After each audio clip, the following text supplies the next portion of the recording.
Welcome back, everybody. I'm meteorologist Andrea Myers, bringing you your daily hail forecast, sponsored as always by C3 Group, Merlin Law Group, American Contractor, and Atlas. And they're linked there for you in the description to this video, so go ahead and check them out. Today we've got a cold front from yesterday actually that's moving off to the east through the Ohio Valley. Could get some scattered storms, all risks on the table with that, but again it's going to be very few and far between severe wise for today's risk. And then it continues off to the east now, moving through New England states into tomorrow, and it's kind of going to be more of the same where it's just kind of scattered severe hail and wind. So we'll cover all today and tomorrow with our severe chances, but then we're getting into roofing conditions for the next 48 hours as well as the requested tropical update. Taking a look at the Atlantic, we do have a few disturbances on the horizon, and we're moving into, typically peak season, so we'll take a look at all of that here coming up. But before we get into our weather, we're going to be at Top Rep. This is going to be our next upcoming event, August 21st through the 22nd. So that's in New Braunfels, Texas at the Convention Center, and you're going to see Frank at the booth there. So if you guys know Frank from the forecast videos in the past, or if you guys have been on any sales calls with him or whatever, you guys can go say hello to Frank at the Top Rep Convention on the 21st and 22nd. So I think that's like next week.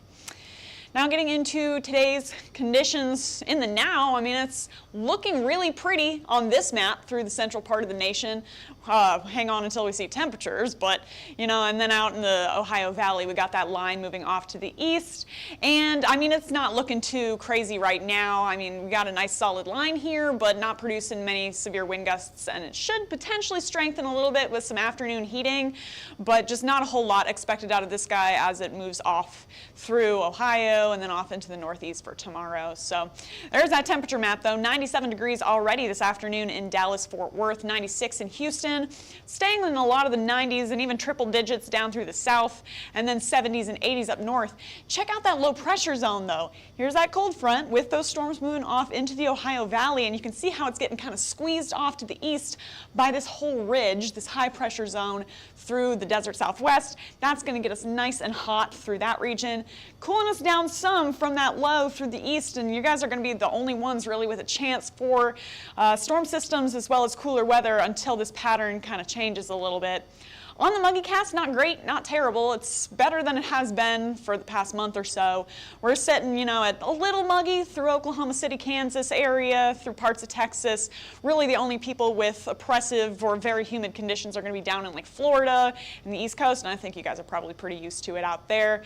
And then into tomorrow, could be seeing a little bit muggier weather starting to pop up through the southeast as well as the plains. But again, compared to what it was, not too terrible through the region. Here's what we're looking at for our storms into the coming hours. So by 5 p.m. Eastern, 4 p.m. Central, this line should be trying to make its way towards Cleveland. Not looking too impressive in terms of severity. Could see some gusts up to 60 miles an hour here and there, but those are going to be very few and far between. And then off behind it, there's a chance that you could get some quarters, maybe half dollars here and there, but most hail that forms out behind this is going to be below severe threshold. And then really anything that forms out ahead of this line has a chance to get some spin from this system and potentially pose that tornado threat. But again, even that is going to be very few and far between with this system. So for your hail forecast, quarters on the table, low end chance for pretty much anyone in central or western Michigan as well as northern Indiana there. So if you guys are between Lansing, Fort Wayne, even the northern parts of the Indy Metro, could potentially see some quarters here and there, but again, most of that is going to stay below severe limits and be very scattered behind the front of that line. For wind, it's going to pretty much follow the direction of that linear storm system that we're seeing right now, all the way through Pennsylvania and parts of New York for your risk areas. So if you guys are in like Detroit, still Lansing, still like Fort Wayne, Indianapolis, and then all the way east into Scranton, Pennsylvania, Pittsburgh, just to the west of Philly, could potentially get some gusts, some higher winds, as well as potential rotating storms with anything isolated out ahead of this system. Then for tomorrow, there it goes off the east coast, pretty much more of the same through this corridor here. Once that low pushes that cold front off into the Atlantic, should see a quieter night. So quarters, half dollars possible for you guys now in Vermont, New Hampshire, Massachusetts, Connecticut. So if you guys are in any of these named cities or in between, you got that chance for severe hail into tomorrow, as well as some gusty winds. Now looking at our roofing forecast, switching gears a little bit here, and then we're going to switch again to tropical. So right now, I mean, by 3 p.m. today, we're breaking the charts in a lot of the South Plains here. 103 expected in Corpus Christi or Houston area, 107 with that Heat Island and DFW, lots of hundreds across the South. So you're not dealing with any rain, and you're not dealing with many high wind gusts. I mean, 2 miles an hour expected in Oklahoma City, very calm, but it's just going to be that baking heat that we're getting down south. So remember, it can get way hotter on a roof than it is just in the ambient temperature of the air, so you want to be considerate of that, and then dealing with those storms up through the Ohio Valley. But if you guys are really down in the southeast or out in the west, could be pretty nice today for roofing conditions. Tomorrow, here we are in the morning, seeing 80s and 90s across a lot of the south. So still pretty warm, but in a few hours, back to breaking the charts. There we are by 3 p.m. Central on your Friday. So if you guys are trying to get out or plan your roofing schedules into tomorrow, the morning hours might be a little bit more optimal than the afternoon hours, and we're just dealing with heat, not a whole lot of rain or wind tracking through a lot of the southeast and central plains. You might be dealing with some scattered afternoon showers if you guys are in like Utah or down in Arizona. You could get a couple of scattered showers here and there, but probably not too much to disrupt your day. So that's kind of what we're dealing with for the next 40 hours roofing wise. Now, switching gears back to the tropics. Haven't looked at these in a little bit because most things are just kind of tracking off to the east and fizzling out, guys, once they get into the central Atlantic.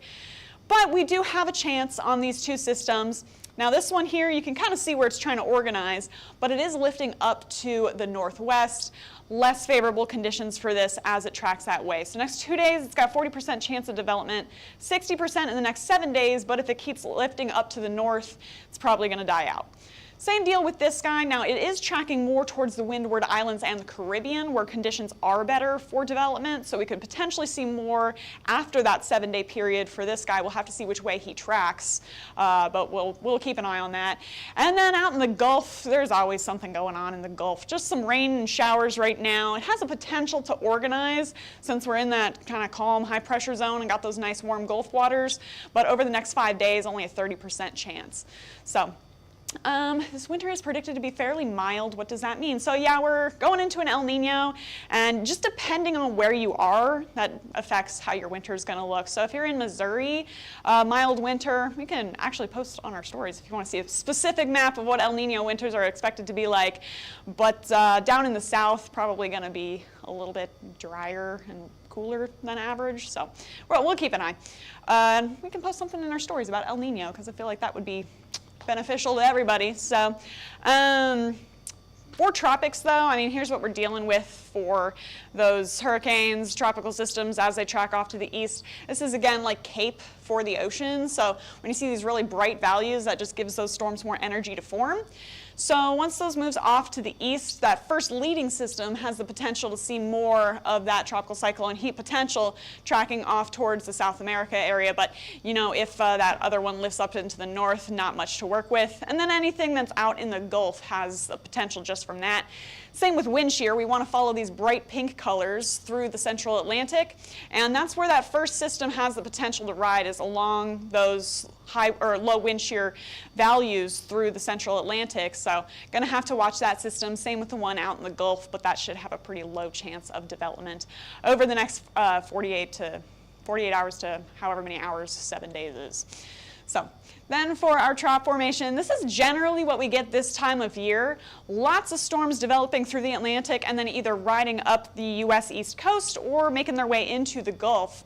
But for now, again, we're dealing with that textbook development out through the central Atlantic, and then, again, that one little maybe disturbance out in the Gulf. So watching those for now, but we do tend to see way more storms picking up in the end of August, beginning of September.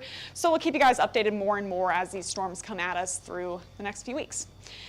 So that's what we have for the next 48 hours for your severe risks and for your tropical stuff. You guys can go ahead and follow us on YouTube, Facebook, Instagram, Twitter, and TikTok. Hit See First on Facebook so you never miss a live video. Smash that subscribe button everywhere else. And stay tuned to our stories. We'll go ahead and post that El Nino graphic for you, as well as other good weather info that's related to roofing, or pretty much we post a lot of different stuff on our stories. So go ahead and check those out. And then if you want to get in contact with us, you can call us at 855-334-4245. Email us at info@hailtrace.com or check out hailtrace.com for more details. And we'll be back at noon tomorrow to give you guys updates on everything that's going on. But for now, I'm meteorologist Andrea Myers. Thanks for watching.